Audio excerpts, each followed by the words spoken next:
ዛሬ በዚህ ቦታ እግዚአብሔር ፊት ቆሜ ላገለግልበት ጌታ በልቤ ያስቀመጠው ድምጽ የትንቢተ አሞጽን አሞጽ የዛሬ 3000 ዓመት ገደማ ነው የተነበየው። ትዝላችሁ እንደሆነ አንዳንዶቻችሁ በሚገባ ታውቃላችሁ።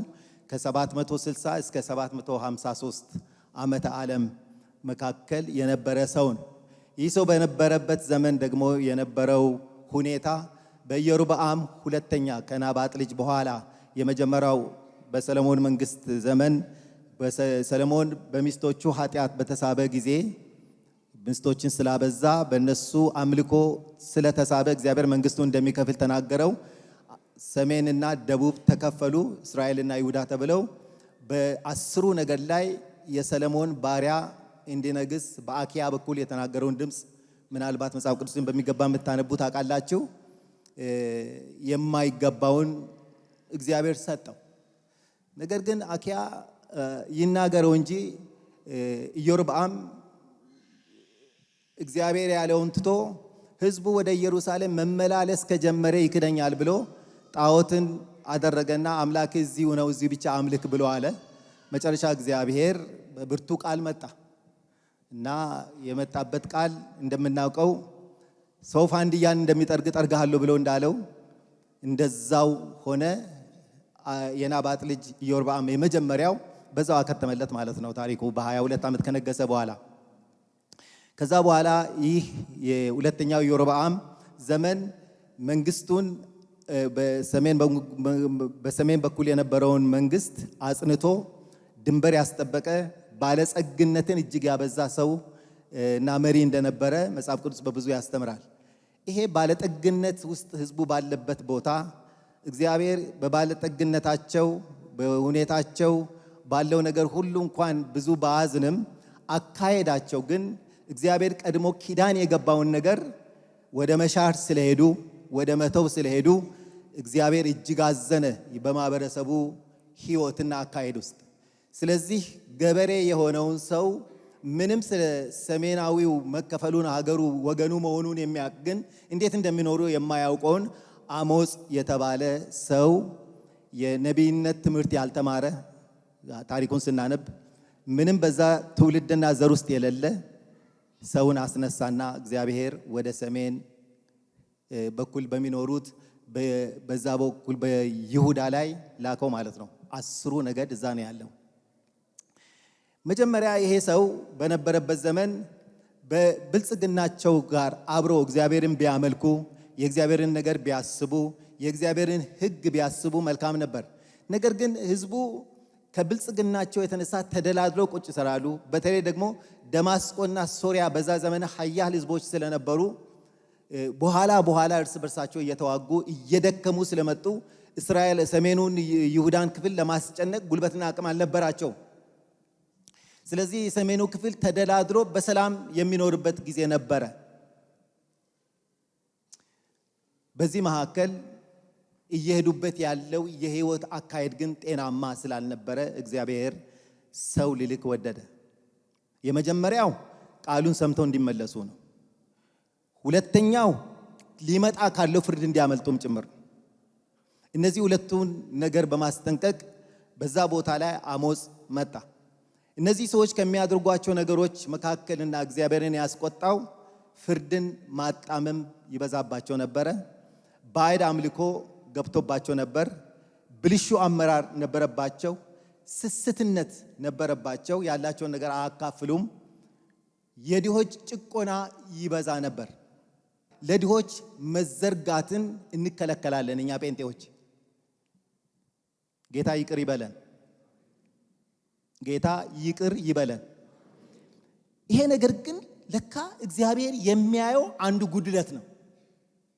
ስለዚህ ወደ እነዚህ ሲሄድ ነብይን ስልክላቸው ከነዚህ ነገር እንዲታቀቡና በእግዚአብሔር ፊት ጸያፍ መሆኑን አጥብቆ ነው የተናገራቸው። አንድ በአንድ እናያቸዋለን።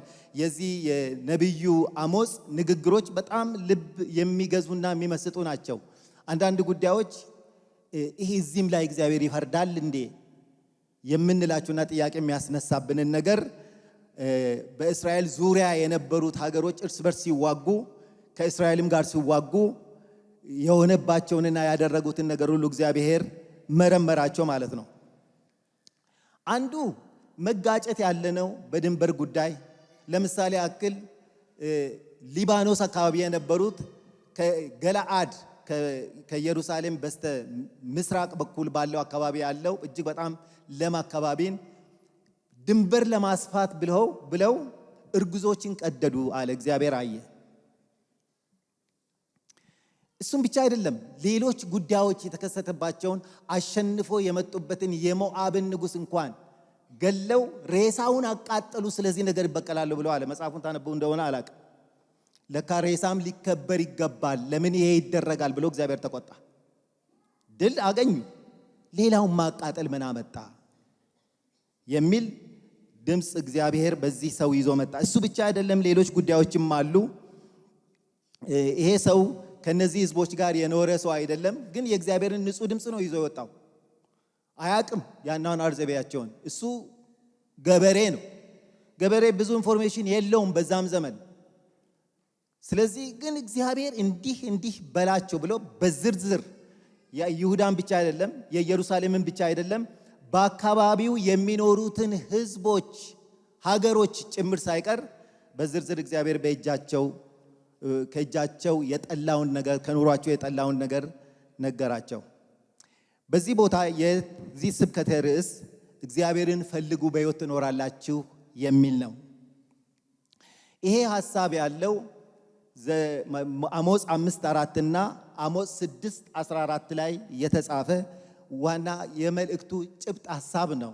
በዚህ ጭብጥ ሐሳብ ውስጥ እግዚአብሔር ህዝቡ በሕይወት ይኖር ዘንድ በምድርም በሰማያዊም ነገር ይባረክ ዘንድ በአንድ ጽንፍ ብቻ አይደለም። ግማሹ ሰው በምድራዊ ነገር ይባረካል፣ በሰማያዊው ነገር ይጎላል። ግማሹ በሰማያዊው ነገር መልካም ነው፣ በምድራዊ አናኗሩ ግን ችግር አለበት። ምክንያቱም ሰማይ ከምድር ጋር ሲገናኝ ነው ህይወት ሙሉ የሚሆነው። በምድር ሳለን የእግዚአብሔርን ፈቃድ ያልፈጸምን እግዚአብሔርን ያልፈለግን በሰማይ ሲሄድ እሱ ያቅልኛል ብሎ ነገር የለም። መጽሐፍ ቅዱስ እንደዛ አስተምርም። ስለ እግዚአብሔር ፍቅር እንኳን መጽሐፍ ቅዱስ የሚናገረው ያላየውን እግዚአብሔርን እወደዋለሁ ብንልና አብሮን ያሉንን ሰዎች ጋር በፍቅር የማንኖር ከሆነ ይሄ እውነተኛ የሆነ እምነት እንዳልሆነ መጽሐፍ ቅዱስ በብዙ መንገድ ይናገራል። ለምን? እምነት በስራ ሊገለጥ ስለሚገባ ማለት ነው። ስለዚህ እግዚአብሔርን እወዳለሁ የሚል ወንድሙን ሊወድ ያለ ጎሳ፣ ያለ ዘር፣ ያለ አካባቢ እኩል ሰዎችን ሊወድ የእግዚአብሔር በጎ ፈቃድ ነው። ሁሉም ሰው በህይወት ለመኖር ሁለት መንገድ ነው መጽሐፍ ቅዱስ የሚያስተምረን። ሰው እንዲሁ ይኖራል፣ ያልፋል። ስጋዊ ህይወት አለው፣ መንፈሳዊ ህይወት ላይኖረው ይችላል። መንፈሳዊ ህይወት የሚኖረው ሰው ሁሉ ጊዜ ከእግዚአብሔር ጋር ሲስማማ ብቻ ነው። ከእግዚአብሔር ጋር ያልተስማማ መንፈሳዊ ህይወት አይኖረውም። ስለዚህ መጨረሻው ሞት ነው ማለት ነው። ላመነውም ላላመነውም ነው የሚሰራው። ላመነውም ላላመነውም ያመነው የሚመጥን ህይወት እግዚአብሔር ይጠብቃል። እንደ አማኝ የሚመጥን ህይወት እንዲኖር እግዚአብሔር ይፈልጋል። ለዚህ ነው የሚመጥን ህይወት ያልኖሩትንማ ሐዋርያ ጳውሎስ በገላትያ ምዕራፍ 5 ከቁጥር 18 ጀምሮ እንዲህ የሚያደርጉ የእግዚአብሔር መንግስት አይወርሱም አለ። የተጻፈው ለአማኞች ነው፣ ለአማኞች። ስለዚህ የሚመጥን ህይወት ይጠበቃል ማለት ነው። የሚመጥን ህይወት ይጠበቃል። አመንኩ ብለን ብቻ እንደፈለግን መሆን መብት አልተሰጠንም። ጸጋ ከእግዚአብሔር ጋር ለመኖር አቅም የሚሰጠን ነው እንጂ ለመበደል መብትና መንገድ የሚሆነን አይደለም። እግዚአብሔር አይዘበትበትም። ስለዚህ የእግዚአብሔር ወገን ነኝ የሚሉት እነዚህ ሰዎች እንኳን እግዚአብሔር ከነሱ ወገን ከተባለው ህዝብ የሚፈልገው ነገር በዝርዝር ነው የነገራቸው። ሰዎች በዚህ ምድር ላይ ወደንም ጠላንም አንድ ቀን የሚቆምበት ጊዜ አለ። ሰው ከዚህ አታልፍም የሚባልበት። እስከዚያው ድረስ ግን ሰው ከአምላኩ ጋር ተስማምቶ ይኖር ዘንድ የእግዚአብሔር በጎ ፈቃድ ነው፣ የእግዚአብሔር የልቡም መሻት ነው። እንደምታውቁት ከ10 ትእዛዛት ከእግዚአብሔር ጋር ያለን ነገር ለማስተካከል 4 ብቻ ናቸው የተጠቀሱት። ከሰው ጋር ያለንን ህብረት ለማስተካከል ግን 6 ናቸው። 6ቱ ከሰው ጋር እርስ በርስ ስላለን ህብረትና አንድነት እንዴት አብረን እንደምንኖር የሚያስረዳን ሲሆን 4ቱ ብቻ ናቸው ከእግዚአብሔር ጋር እንድንኖር የሚመክሩን። ለምሳሌ 4ቱ የሚባለው ሰንበትን ስለማክበር በጌታ በኢየሱስ ክርስቶስ አርፈናል፣ እሱን በማክበር መኖር ማለት ነው። በሌላው ደግሞ የእግዚአብሔር አምላክን ስም በከንቱ አትጥራ ከኃጢአት አነጻውምና ስለሚል፣ ሌላኛው እግዚአብሔር አምላክን በፍጹም ሐሳብህ፣ በፍጹም ልብህ፣ በፍጹም ነፍስህ ውደድ። 4ተኛው ባልንጀራህን እንደራስህ ውደድ። አይደለም፣ የእግዚአብሔር አምላክን ስም በከንቱ አትጥራ፣ እንደገና በእግዚአብሔር አምላክን በፍጹም ልብህ፣ በፍጹም ሐሳብህ ውደድ፣ ሌሎች አማልክቶች አይኑርህ የሚሉትን የሚያጠቃልል ነው ማለት ነው። ስለዚህ 6ቱ እርስ በርሳችን እንደ ማህበረሰብ የምንኖርበትን ሐሳብ እግዚአብሔር አምላክ የሰጠን ከሕጉ ጀምሮ ነው። ስለዚህ እነዚህን ሰዎች እግዚአብሔር የተጸየፈባቸው ነገር በአሞጽ በኩል ሲናገር አሞጽ ሰባኪም ይለዋል 7:17 ላይ አሞጽ 7:17 ላይ ሰባኪም ይለዋል። ነብይ ነው። ነብይ የሆነው በዛን ጊዜ ያሉትን ይነግራቸዋል። ያለፈውን ታሪክ ይነግራቸዋል። እግዚአብሔር ያደረገላቸውን በዛን ሰዓት ያለውን ይነግራቸዋል። ሊመጣ ያለውን ደግሞ ይነግራቸዋል። የነብይ ባህሪ እንዲህ ነው። ያለፈውን ይናገራል፣ አሁን ያለበትን ሰው ይናገራል፣ ሊመጣ ያለውን ይናገራል። ይህ የነብይ መገለጫውን ከዛ ውጪ አንድ ሰው ትንቢት ሊናገር ይችላል፣ ግን ነብይ ላይሆን ይችላል ማለት ነው። ይህ ሰው ግን እግዚአብሔር ለምን እንደጠራው፣ እንዴት እንደጠራው፣ እንዴት እንደተናገረው ጠንቅቆ ስላወቀ የበረከት ዘመን ቀጥሎ ደግሞ ለምን ፍርድ እንደሚመጣ ቀጥሎ ደግሞ ተሐድሶ በምድሪቱ ላይ እንደሚመጣ ነገራቸው። ቢሆንም እነዚህን ነገሮች የተናገራቸው ነገር ግን የይሁዳን ሕዝብ ትንሽ አስቀይሞ ነበር። ምክንያቱም እናያለን ከእግዚአብሔር ቃል ላይ በዚህ ቦታ ላይ በዚህ በአሞጽ ምዕራፍ 5 ቁጥር 4 እና 14 ላይ በሕይወት ትኖራላችሁ ብሎ ያስጠነቀቀው ይሄንን በአመፃ ያላችሁበትን ነገር ብትተው ወደ እግዚአብሔር ብትመለሱ በሕይወት ትኖራላችሁ፣ ያለበለዚያ ግን የሚመጣ ነገር አለ። የሚመጣ ነገር ከምቾቶቻችሁ የሚያወርድ መውረድ ብቻ አይደለም፣ እየነዳም ይወስዳችሁ፣ በሰይፍ የሚገላችሁ እየመጣ ነው ብሎ አጥብቆ ሲናገር እናያለን። እስኪ እንመልከትና መጨረሻ ላይ ወደ አንዳንድ ዋና ሐሳቦችን ላንሳና ጥቅሶቹን በኋላ ሰጣቸዋለሁ። የመጀመሪያው የጠላቶቻቸውን በደል አጉልቶ በሚያሳይ በመኮነን ተናገረ። አሞጽ እግዚአብሔር ስለ ደማስቆና ሰማሪያ የተናገረውን እነዚህ ሰዎች አረማውያን ሕዝቦች ናቸው ማለት ከእምነቱ ወይ ከእግዚአብሔር ሕዝብ ውጪ ናቸው። ጭራሽ ቢጠፉ እስራኤል የሚደሰቱባቸው ናቸው። ለምን? እነዚህ ደማስቆና ሶሪያ የሚባሉት ሁል ጊዜ የሚያስቸግሯቸው፣ ጦርነት የሚቀሰቅሱባቸው፣ አሁን እንኳን የጎላን ተራራ የተባለና አሁን እስራኤል ይዛ ያለችውን ቦታ በዛ ቦታ ላይ ሆነው ብዙ ጊዜ እርሻዎቻቸውን የእስራኤል እርሻ ሲደርስ የሚያቃጥሉ ደረሰ ልናጭድ ነው ሲሉ የሚያቃጥሉባቸው ቦታ ነበር። እሱ ነገር ዘመን ቆጥሮ መጥቶ ነው መጨረሻ በ6ቱ ቀን ጦርነት እስራኤላውያን ያንን ስፍራ የተቆጣጠሩት ማለት ነው። አሁን ያው እንዳውም ጭርሱን ሰፋ ያደረጉት እንደሆነ ዜና እንሰማለን። የነዚህ ሰዎች ጦርነት ከ4000 ዓመት ገደማ ጀምሮ ይህን ያክል ሄዷል። አንዳንዴ በምናየው በዘመናችንም ስለ ኢሰባዊነት ስለ ጭካኔ በብዙ መንገድ የምናያቸው ነገሮች ለምንድን ነው የሆነው? ምንድን ነው እየተከናወነ ያለው በዙሪያችን ብሎ ዜናን መስማትም አንዳንዴ ጥሩ ነው። እሱ ብቻ አይደለም፣ ደግሞ ከሁሉ በላይ አማኝ በእግዚአብሔር ቃል ሊታጠቅ ይገባል። ለምን? የሚሆነው ነገር ምንድን ነው እየሆነ ያለው ነገር ወዴት ነው እየሄደ ያለው? ብዙ ሰዎች ስለሚሆኑት ነገሮች በምድር መንቀጥቀጥ ጊዜ ሳይንሳዊ ትንተና ይሰጣል። መጽሐፍ ቅዱስ ደግሞ ስለ ምድር መንቀጥቀጥ የሚለው ነገር አለ። ጌታ ሊመጣ አካባቢ መሬት እንደሚንቀጠቀጥ ከምልክቶች አንዱ እንደሆነ በማቴዎስ ወንጌል ላይ እናነባለን። ለይቶ ማመን ለይቶ ማወቅ የኛ ድርሻ ነው። ይሄ ሁሉ እየሆነ ያለው ነገር ሁሉ ወዴት ነው እየሄደ ያለው? አይፈርሱም የተባሉ መንግስታቶች እየፈረሱ የመንግስታቶች ጎራ እየለየ ያለበት ዘመን ውስጥ ነው ያለ ነው። ይሄ ነገር አስቀድሞ በእግዚአብሔር ቃል ተናግሯል። በዚሁ በአሞጽ መጽሐፍ ውስጥ እግዚአብሔር ለሕዝቡ ሳይናገር የሚያደርገው አለን ብሎ በአሞጽ በኩል አስቀድሞ ለነዚህ ሕዝቦች የመጣው መልእክት ካልተመለሱ የሚከተል ነገር እንዳለ እግዚአብሔር አስጠነቀቀ። ከዕዳ ነፃ ለመሆን ማለት ነው። ለምን ይሄ ሁሉ ደረሰብን የሚለውን እንዲያውቁ። ስለዚህ እነዚህ ሰዎች አሞጽ ሲሰብክ ሕዝቡ ይሰማል። የሚናገረው በይሁዳ ያሉት ሰዎች ነው።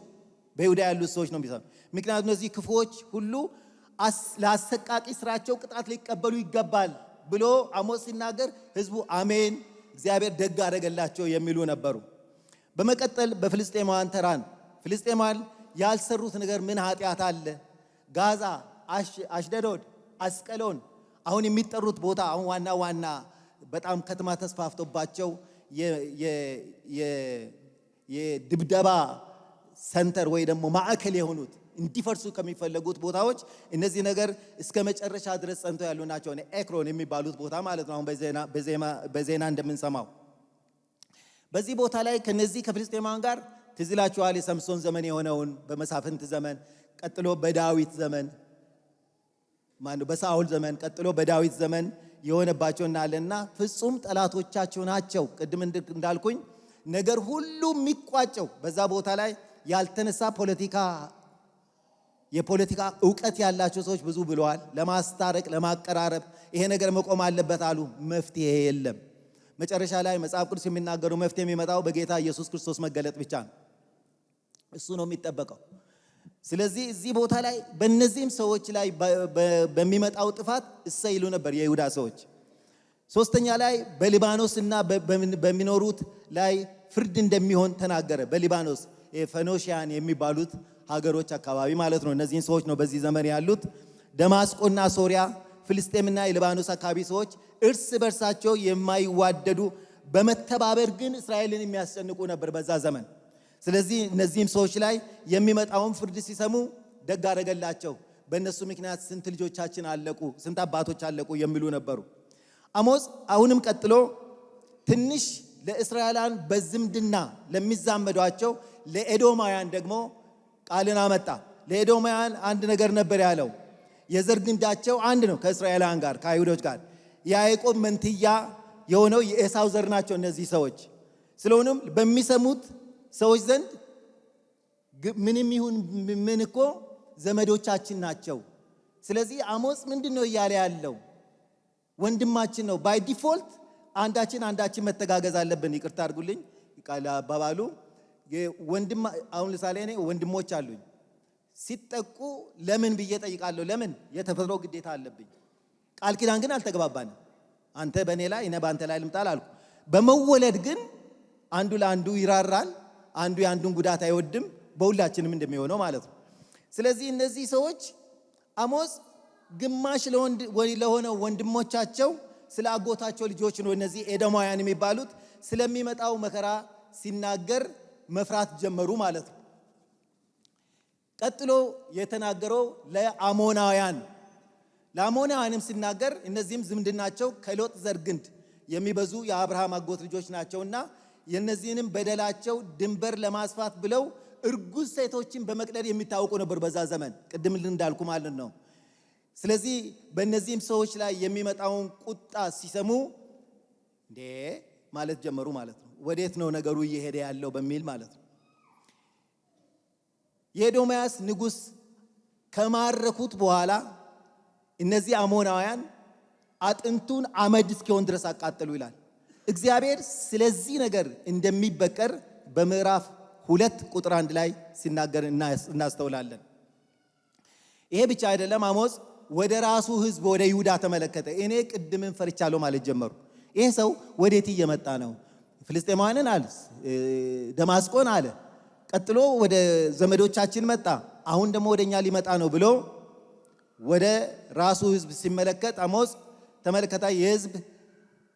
ወደ ሕዝቡ ትንሽ ጠጋ ብሎ ሕዝቡም ሰብሰብ ብሎ አሁን ከዚህ በኋላ የማጽናናት ቃል ነው የሚናገረው ብለው ሲጠብቁ እሱ ግን እግዚአብሔር እንዲህ ይላል ብሎ የተናገረ ምዕራፍ 2 ቁጥር 4 ላይ ይሁዳ የጌታን ሕግ ጥሏልና ብሎ ነው የጀመረው። ስለዚህ ሕዝቡ በብልጽግና ውስጥ ነው ያለው። ጎደለብን የሚሉት ነገር የለም። እግዚአብሔር ግን ጎደለብኝ ብሎ ያለውን ነገር መናገር ጀመረ ማለት ነው። ልብ በሉ። አሁን ስለ ታሪክ እንድትሰሙ ብቻ አይደለም የተጻፈው ሁሉ ለትምህርታችን ነው ስለሚል የእግዚአብሔር ቃል ለኔስ ምን እያለ ነው ብላችሁ እንድትሰሙ በጌታ ፍቅር አሳስባለሁ እለምናለሁም።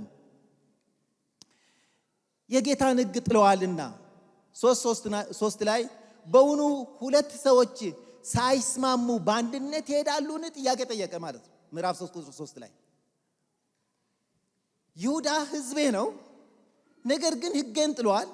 የተስማማነውና ኪዳኔ ያለው በሕጌ ውስጥ ነው። ይሄንን ነገር ጥሏልና እንዴት ሳንስማማ አብረን ልንሄድ እንችላለን ይሁዳ ሆይ ብሎ እግዚአብሔር በአሞጽ ውስጥ ሆኖ ጥያቄ ጠየቀ። ትዝ ይላችሁ እንደሆነ በአንደኛ ነገሥት ምዕራፍ 14 ቁጥር 9 ቅድም ያነሳሁት የናባጥ ልጅ ኢዮርብዓም የተባለው በ10 የእስራኤል ነገድ ላይ እንዲነግሥ አኪያ ነገረው የተባለው ሰው እግዚአብሔር በቁጣ ሲመጣ አንተ የማይገባን ዙፋን ሰጥቼ ነበረ፣ ከባርነት ወደ ዙፋን አመጣው፣ አንተ ግን እኔን ወደ ኋላ ጣልከኝ ብሎ ያለውን ቃል አስቡ። ይሄ ቃል ያለው አንደኛ ነገሥት ምዕራፍ 14 ቁጥር 9 ላይ ወደ ኋላ ጣልከኝ አለው እግዚአብሔር። ወደ ኋላ ስለጣልከኝ እኔም ልጥህ ነው ብሎ ቃል የተላከለት በአኪያ። የሚገርመው በዛ ቦታ ላይ አኪያ ሸምግሏል። እሱን ወደ ዙፋን ያመጣኝ ልጅ ሰጥቷቸው እግዚአብሔር ልጁ ታመመና መድኃኒት ጠፋ። እሱን ወደ ዙፋን ያመጣኝ እሱ ነገር ያውቃልና እባክሽን ሚስቴ መሆንሽን አይወቅ፣ ራስሽን ለውጠሽ ሂጂና ስለዚህ ልጅ ጠይቂ ብሎ ሲሄድ አኪያ የሚያየው ምንም አይነት ስውር ደክሞት በእርጅና ተጫጭኖት ቢሆን የሚያየው በልብ በእግዚአብሔር አይን ነው እንጂ በውጫዊው አይን ስላይደለ ገና የእግሯ ኮቴን ሲሰማ የኢዮርብዓም ሚስት ሆይ ስለምን ራስሽን ለወጥሽ አላት። ማንም ሰው ቢሆን በእግዚአብሔር ፊት ራሱን መለወጥ አይችልም። እኛ የሆነውን ነን። በነገራችን እግዚአብሔር ሁሉ ነገራችን የተገለጠ ነው። የምንደብቀው ነገር የለም በሱ ፊት። አንድ ሰሞን ምን ሰሞን ነው? በ1968 እዚህ ይለኛል የእግዚአብሔር ኃይል ጎሬ ቤቴል መካነ ኢየሱስ ላይ በኃይለኛ ወረደበት። በኢትዮጵያ ታሪክ አንዱ ከተጻፈበት መንፈስ ቅዱስ የወረደባቸው አካባቢዎች አንዱ ነው። በዛን ጊዜ የእግዚአብሔር ክብር በኃይል ስላለ የሆነ ሰርቆ የመጣ ሰው የሆነ ነገር አድርጎ የመጣ ሰው ፕሮግራም መሪ ወይ ገሌ ያገለግልናል ሳይባል ፕሮግራም መሪው ነው የሚያራግፈው። ስለዚህ ሰው ሁሉ እግዚአብሔርን ፈርቶ ነው የሚቀመጠው። በሳምንቱ ይሄ ነገር ሲጀምር ግማሽ ጉባኤ ብቻ ቀረ። ለምን? ሰው ሁሉ ፈራ። እግዚአብሔር ይመጣል። ቀን ቀጥሯል። በእነዚህ ሰዎች ላይ ቀን ቀጥሮ ነበር እግዚአብሔር። አንዳንዴ ከስንት ችግር እግዚአብሔር በተአምራት አውጥቶ ካደላደለን በኋላ ቸርች ከመሄድ በቴሌቪዥን ብንሰማ ምን አለበት እንላለን። በፊት በችግር ጊዜ ጧት ማታ የምናለቅስና የምንጮህ ሰዎች እግዚአብሔር ቴሌቪዥን ሲሰጠን እሱ ላይ ተጠደን በኢትዮጵያ ሕዝብ ወይ መዝሙር ወደ መኝታ እንሄዳለን። እግዚአብሔር ይሄንንም ያያል። ባዶ በሆን ጊዜ ለጾም ጸሎት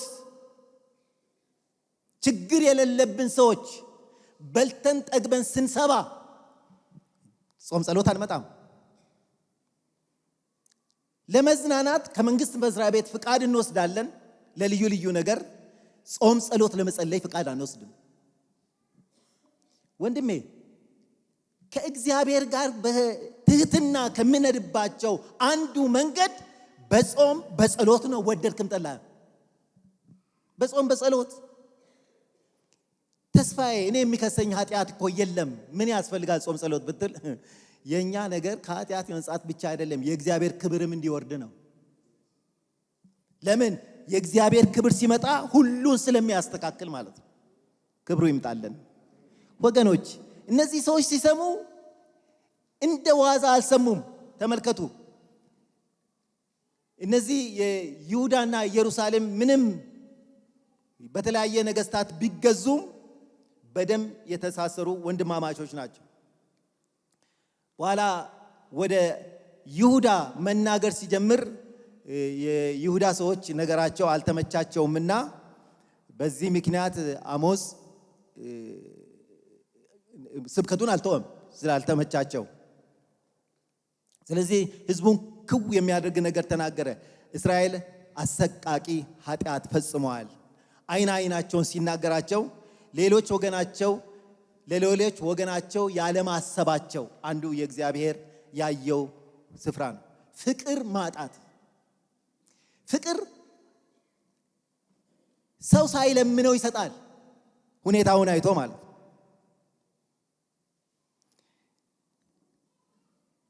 ድንዛዜ ከባድ ነው። ድንዛዜ እግዚአብሔር ቢናገር እንኳን አንሰማም። ድንዛዜ ውስጥ ካለን ልንነቃ ያስፈልጋል።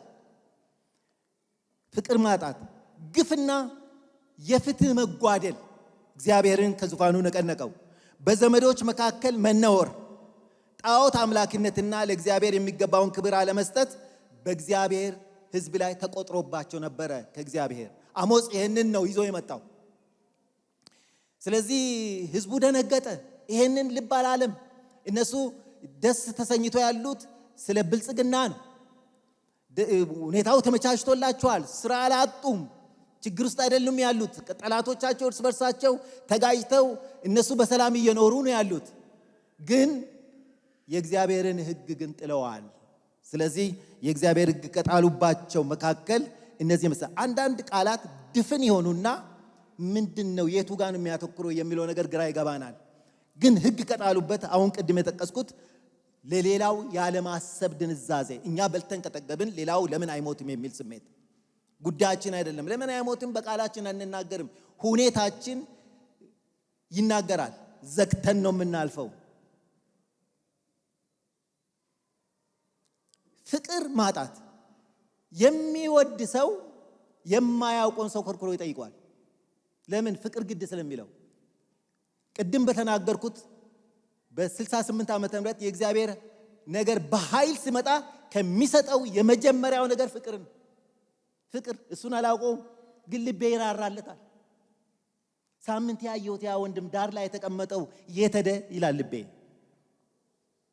እኛ ከዚህ እንኳን ቱር ብለን ነው የምንሄደው። መጨረሻ ላይ መቼ ፕሮግራም አልቆ የምንሄደው። አሁን እንኳን የምታስቧላችሁ አጠገባችሁ ያለውን ለምን ሰላም አትሉም? ደህና ነህ ወንድሜ፣ እንዴት ነው ቤተሰብ ምናምን አንባባልም እንዴ? እግዚአብሔር ይፈልገዋል። እግዚአብሔር ይፈልገዋል።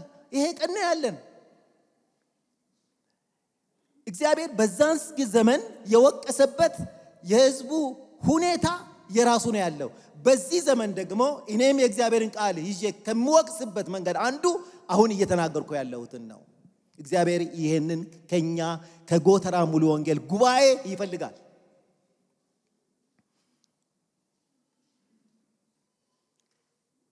በዚህ ምክንያት እግዚአብሔር በዓለም ሁሉ ላይ ገዢ፣ አንዳች የማይታጣው አምላክ፣ ሁሉን የሚያውቅ መሆኑን ነገራቸው። እስራኤል በይሁዳ ዙሪያ ባሉ ሀገራት ኢሰብአዊነትና ፍርድን ማጉደል በእግዚአብሔር ፊት ቅጣት እንደሚያስከትል ለእያንዳንዱ ተናገራቸው።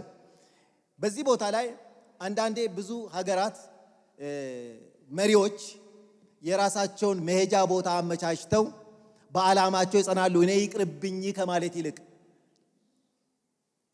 መቼም አንዳንዴ ነቢያቶች የዓለምን መንግስታት አመራር አካሄድ፣ የህዝቡን አካሄድ አመራር አኗኗር እግዚአብሔርም ይገልጥላቸዋል፣ እነሱም ደግሞ ይሰማሉ።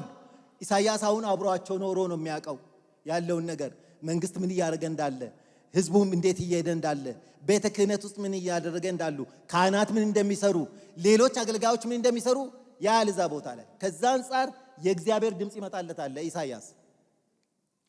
እኛም አንዳንዴ በአቅምቲ የምንሰማቸው ነገሮች የሶሪያው መሪ የነበሩት እጅግ ብዙ ግፎች ነበር የተደረገው በምድሪቱ ላይ፣ የገዛ ህዝብ ማለት ነው። ግን እሳቸው የሉም። አገሪቱ አሁን ባዶ እየሆነች ያለችባቸው ጊዜያት ላይ ነው ያሉት። ስለዚህ እግዚአብሔር ስላደረገላቸው ነገር አስታውሳቸው። ከግብፅ ምድር እንዴት እንደወጡ እግዚአብሔር ምንኛ ባለውለታቸው እንደሆነ፣ ምግብ በሌለበት እርሻ በማያሱበት ራሱ እየመገባቸው እንዴት እንዳመጣቸው ዘርዝሮ ይነግራቸዋል አሞጽ። ግን ህዝቡ ግን ይህንን ውለታ ያደረገላቸውን እግዚአብሔር አምላካቸውን ረሱት። የረሱት ቤተ መቅደስ ከመሄድ አልተቆጠቡም።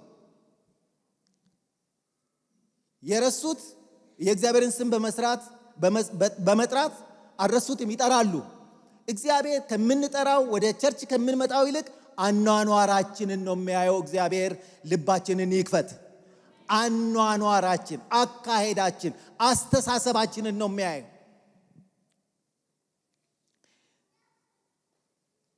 ኢዮብ ምዕራፍ 24 ቁጥር 23 ላይ የሚለው እግዚአብሔር በደህና አኑሯቸዋል፣ በዛም ይታመናሉ፣ ዓይኖቹ ግን በመንገዳቸው ላይ ናቸው ይላል።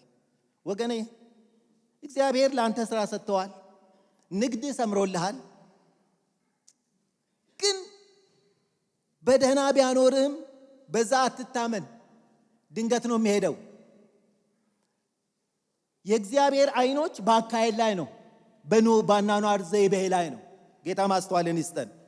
ኢዮብ 6:4 ላይ ደግሞ ጥቂት ጊዜ ከፍ ከፍ ይላሉ፣ ይሄዳሉ፣ ይጠወልጋሉም፣ እንደ ሌሎች ሁሉ ይከማቻሉ፣ እንደ እሸትም ይቆረጣሉ ይላል። በዛ ቦታ ስንመለከት ኢዮብ 6 ቁጥር 24 ላይ ሁለቱ በተከታታይ ያነበብኩት ኢዮብ 24 እና ቁጥር 23 እንደገና ኢዮብ 6:24 ላይ ነው።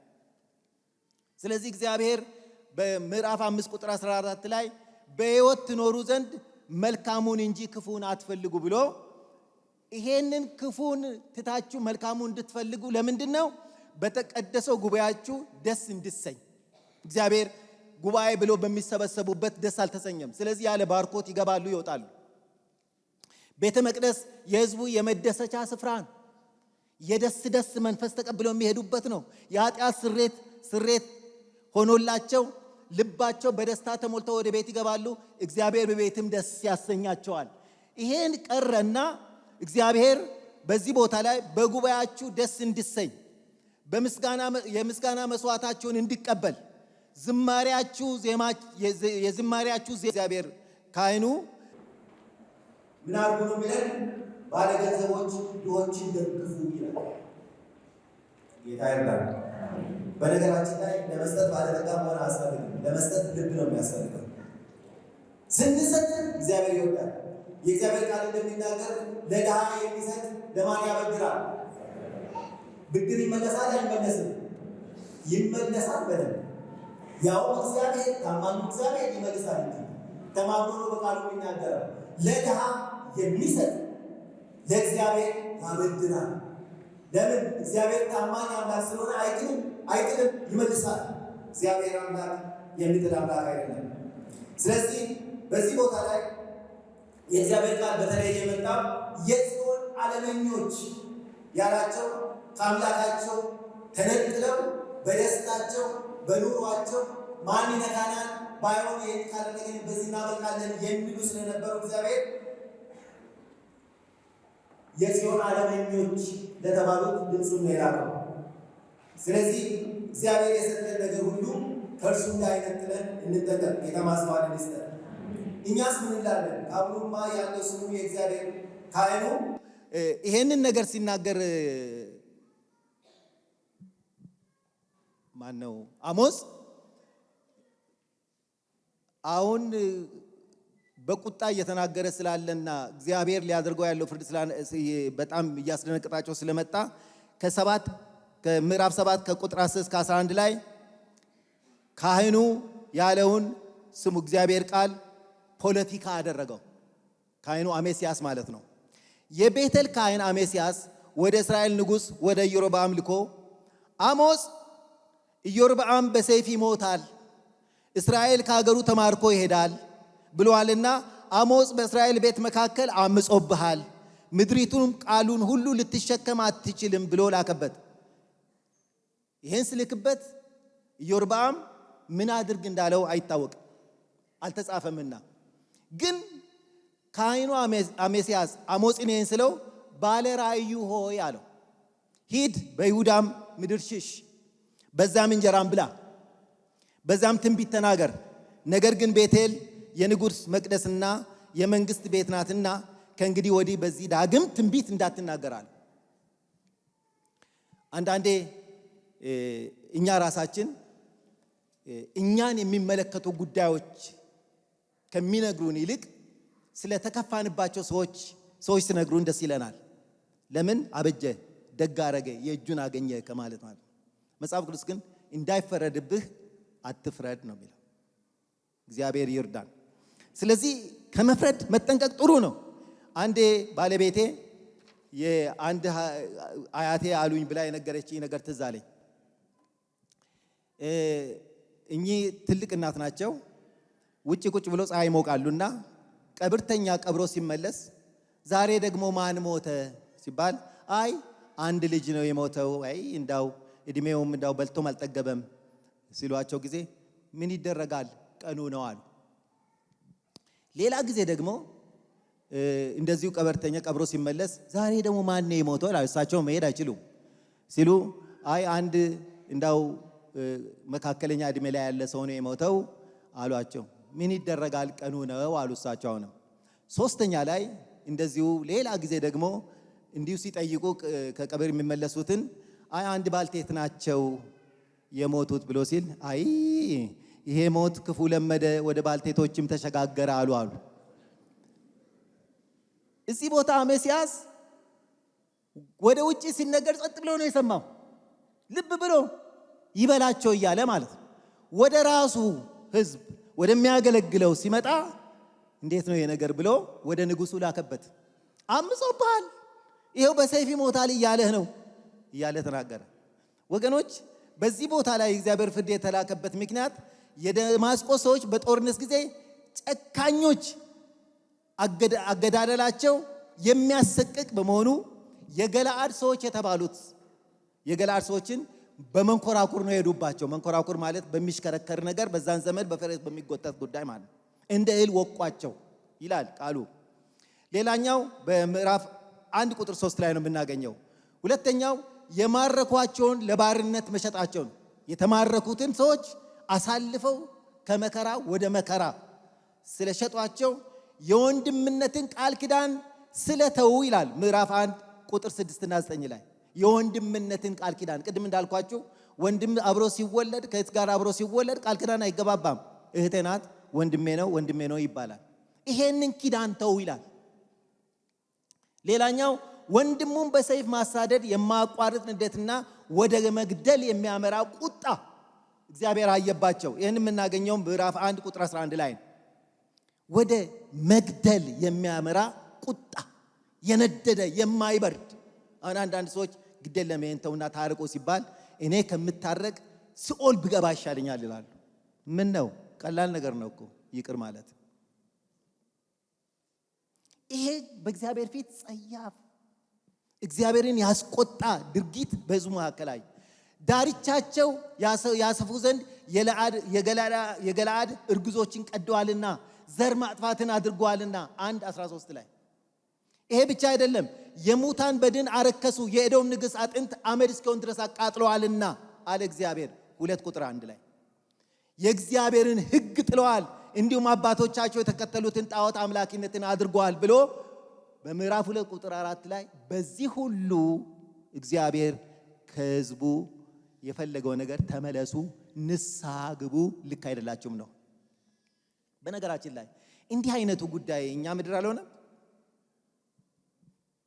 በርቀት አልሰማንም፣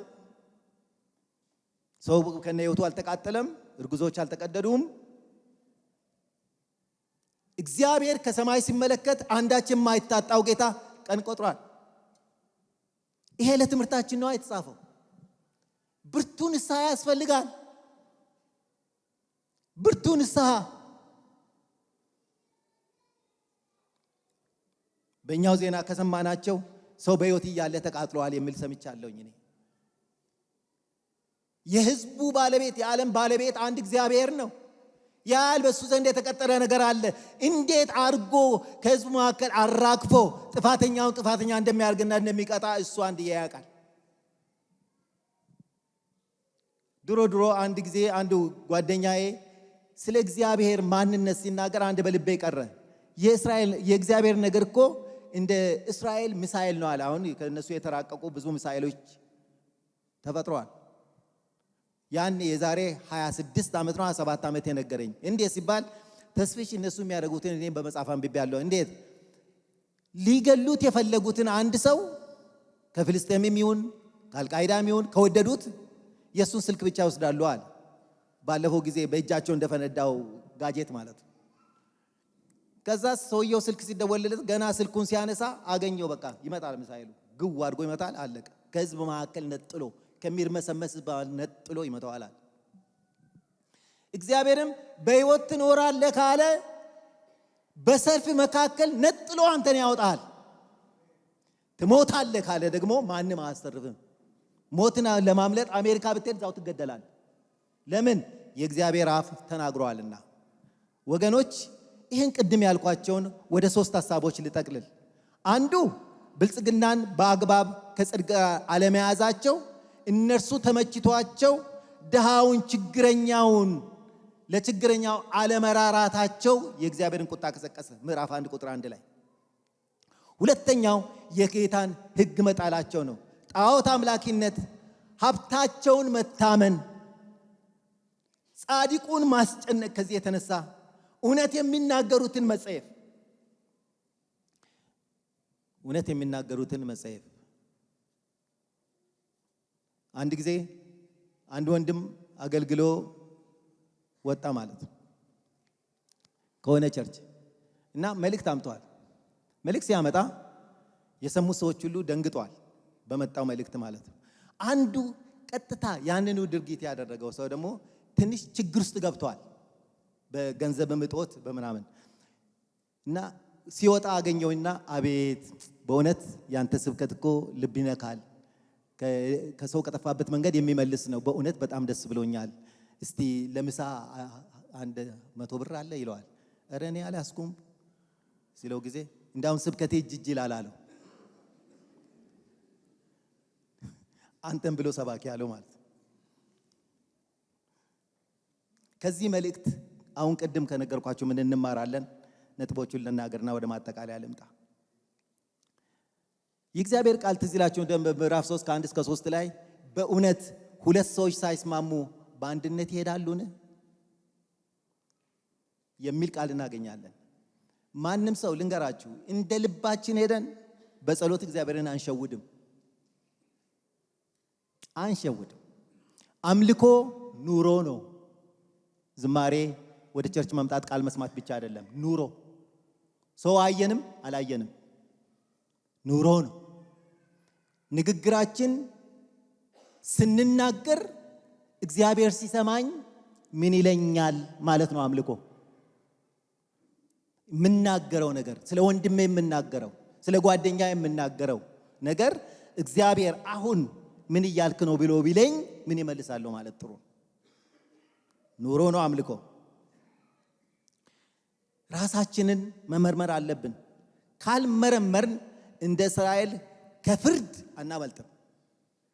የእግዚአብሔር ነገር ከሌላ ሀገር ጦርነት ቀስቅሶ አመጣም። እንደነዚህ ሰዎች ባለንበት ቤት ባለንበት አድራሻ እግዚአብሔር እጁን የሚከለክለው የለም፣ ለመባረክም ለመምታትም። በነገራችን ላይ ወደ ጌታም ስንመጣ ወደ 2 ነገር ነው የመጣ ነው። አንዱ በህይወት ለመኖር፣ ሁለትም ደግሞ በአግባብ ማንኖር ከሆነ ደግሞ ወደ ሞትም ነው የመጣ ነው።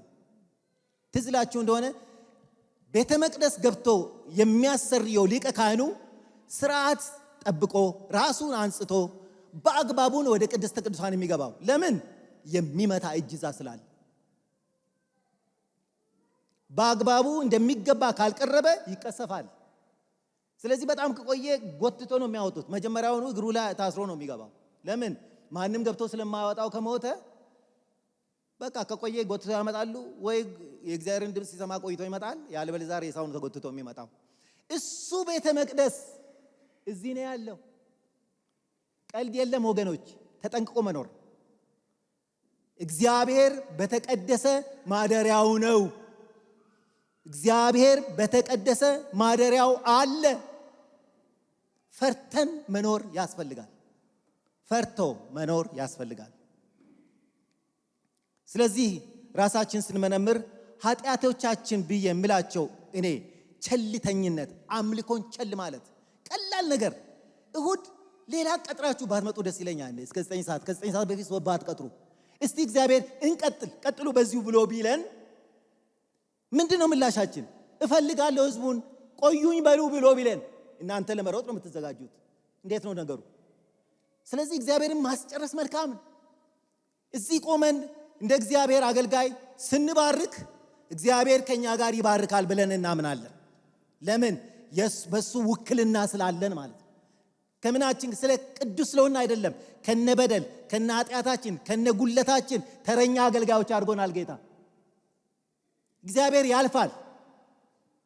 የምንባርከው ይባረካል፣ የምንረግመው ይረገማል፣ የምንመታው ይመታል። ይሄን አምናለሁ። ስለዚህ እግዚአብሔርን በማስጨረስ መሄድ መልካም ነው። እሱ ብቻ አይደለም፣ ስርዓት ይኑረን። ረጋ ማለት ጥሩ ነው። አንድ በጣም ከጣልናቸው ነገሮች ድሮ አንድ ሰው በእግዚአብሔር ፊት ከተንበረከከ ኖርማሊ ጠዋት ሰው ሲመጣ አይቀመጥም፣ ይንበረከካል። ሌላው ኋላ የመጣው ቀስ ብሎ ነው። ሰው በእግዚአብሔር ፊት ተንበርክኳል ብሎ መጥቶ ዱካሳ አሰማ ተንበርክኮ ይጸልያል። አሁን በቁመናችን ነው እኛ መንበርከክ የምንለቀው። አጠገብ ያለው ምን መጣ ብሎ እስኪ በረግግ ድረስ ማለት ነው። እንዲህ አይነቱ ነገር ነውር ነው። እግዚአብሔርን የትም አይተን አናከብረውም። እግዚአብሔርን በእኛ ውስጥ ነው የምናከብረው። እግዚአብሔርን በቤቱ ነው የምናከብረው። ስለዚህ ጥንቃቄ ጥሩ ነው። እንዲህ አይነቱ ነገር የሚባርክ እጅ እንዳለ ሁሉ የሚመታም እጅ ስላለ ማለት ነው። ሌላው አገልግሎትን ቸል ማለት ነው። ሰው ሁሉ በዚህ ሰዓት ከአገልግሎት የራቀበት ዘመን ነው። ጊዜ እድሜ የሰጠ እግዚአብሔር ነው። ጤና የሰጠ እግዚአብሔር ነው። ገንዘብ የሰጠ እግዚአብሔር ነው። በራስህ ምንም ያመጣው ነገር የለም። የዘላለም ሕይወት የሰጠ ጌታ ነው። እግዚአብሔር በዘመንህ በሰጠ እድሜና ጊዜ ታገለግል ዘንድ እግዚአብሔር ይፈልጋል። በዚህ ቸልተኝነት እግዚአብሔር አይቶብናል። ለሰው ሆነ ለእግዚአብሔር ቤት ስራ ፍቅር ማጣት ርቋል። ምን አገባኝ ነኝ ጉዳዩ ሌላ እናደርጋለን። እንዲህ አይነቱ በእግዚአብሔር ፊት ጸያፍ ነው። ያገባሃል። የእግዚአብሔርን ቤት ልንደግፍ ያስፈልጋል። ወንጌል ልናሰራጭ ያስፈልጋል። ኢየሱስ ጌታ ነው። እግዚአብሔር ምናልባት ምን ታውቃለህ ሄደህ አሁን የምትመሰክርለት ሰው አንተ ዘንድ ያለውን ችግር ለምን የእግዚአብሔር ጸጋ በዛና በዚህ አይባልም? እግዚአብሔር ጸጋን ቀብቶ ያንተ ነገር መፍትሄ በሱ በኩል ይመጣ። እንደውም አንተ ታውቃለህ 3 ነገር ነው ሰው ሲመጣ እኛ ጋር ሰው ሲመጣ ጸጋን ይዞ ይመጣል። ጠጪ የነበረው ጸጋን ይዞ ይመጣል። የእግዚአብሔር መንግስት ወራሽ ይሆናል። ወንድም ይሆንልናል። ኢየሱስ ክርስቶስ ጌታ ነው። ስለዚህ ሰዎችን ለማምጣት ዛሬ ለማገልገል እውነትን ለመመስከር ጌታን ለማሳየት ቀኑ ዛሬ ነው። በዘመናችን እንጠቀም። ብንችል በአካል ማገልገል ነው። ካልቻን በገንዘባችንና በጸሎታችን ሁሉ ጊዜ ቤተክርስቲያንና የእግዚአብሔርን ሕዝብ ልናገለግል ይገባል። ሁለተኛው እንደማያምኑ ሰዎች ከመኖር መቆጠብ ነው። ጌታ እግዚአብሔር ሕጌን ጥለዋልና ነው ያለው። ሕጌን ጥለዋልና። ስለዚህ እግዚአብሔር ብዙ አድርጎልን ሳለ በሕይወት እንኖር ዘንድ መልካሙን እንጂ ክፉን አትፈልጉ ግድ የለም ብሎ አስጠንቅቆ ባለበት ጊዜ እግዚአብሔር አምላክ ባህሪያችንን ሁሉ በመንፈስ ቅዱስ ኃይል ይግዛ። ይህ የሚሆነው የእግዚአብሔር ሕግን ስንይዝ በተቀደሰው ጉባኤያችን እግዚአብሔር ደስ ይሰኛል። የምስጋና መስዋዕታችንን ይቀበላል። ዝማሬያችን፣ ዜማችን ደስ ያሰኘዋል። እግዚአብሔር ደስታ ደግሞ ለኛ ኃይል ይሆናል። ሶስተኛ እንደ እግዚአብሔር ሕዝብ የሚመጥን ሕይወት መኖር ነው። በመሰረቱ በየሳምንቱ እንበል ሮብም እንበል አርብም እንበል እግዚአብሔር የሚለቀው ድምጽ እኛን ለክርስቶስ ቀን ለማዘጋጀት ነው። ማንም ሰው ወደኛ አይደለም የምንስበው። እኛ እግዚአብሔርን አውቆ ለእግዚአብሔር እንዲኖር ነው። ለምን እጅ ለእጅ ተያይዘን አንነጠቅም? እያንዳንዱ በራሱ ነው መንገዱን የሚጠበጥበው። ለእግዚአብሔር ቀን እንድንበቃ ለእግዚአብሔር ጥሪ እንደተመረጡ ሰዎች የሚመጥን ሕይወት እንድንኖር እግዚአብሔር ይፈልጋል። ጌታ ማስተዋልን ይስጠን። ይህን የምናገኘው ምዕራፍ 3 አሞጽ ምዕራፍ 3 ቁጥር 1 እስከ 2። ሌላኛው አሞጽ 5 ከቁጥር 13 ላይ እናገኛለን። አሞጽ በመሃል አንድ ቃል ይናገራል። በዚህ አሞጽ ምዕራፍ 5 ቁጥር 13 ላይ ክፉ ዘመን ነውና በዚያ ዘመን አስተዋይ የሚሆን ዝም ይላል። በምናውቀውም በማናውቀውም ነገር አንደበታችንን አናሳድፍ። ጌታ ማስተዋልን ይስጠን። እግዚአብሔር ምንድነው እያለን ያለው? እግዚአብሔርን ፈልጉ በሕይወትም ኑሩ እያለን ያለው። ጌታ ይባርካችሁ። እንጸልያለን።